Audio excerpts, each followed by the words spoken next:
how to really get to another feature. Anyway, the fact is that this settings feature I think is really cool. It was a great idea, Mike, because now you can just look at one panel and you know what all the settings have. It's really, really easy. Yeah, thank you, Robert. It does help because now I know if I got that microphone switch or not. And not only that, I put some descriptions in there as well.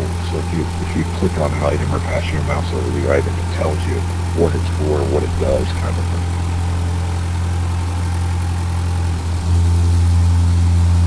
Hey, no, Robert, that universal time control thing? Now, I thought you were going to be on at 5 o'clock tonight. Where am I going wrong with this thing? I missed it last night because of the time. Well, okay, you're in, as I recall, you're in Victoria, right? Yeah. Okay, well, UTC, we are 8 hours behind in standard time.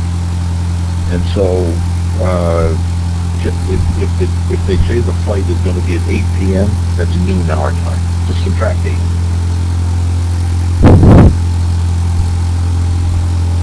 That's, yeah, okay, like from Hawaii, just subtract it up.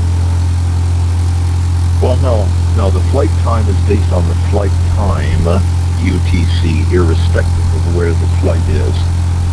So they were saying that the time was going to be, this particular session was going to be held at 8 p.m. UTC, which means it's going to be it's going to be noon hour here.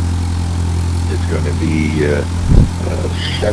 It's going to be 1 o'clock for Reading, because he's in Alberta. It's going to be 4 hours. So it'll be subtract 4 for Clyde in Halifax, etc. All right. Oh, okay. I was taking it from Hawaii time. That's probably right. Come fly with me, let's fly away. If you can use some exotic booze, there's a bar in far Bombay. Come fly with me, let's fly away.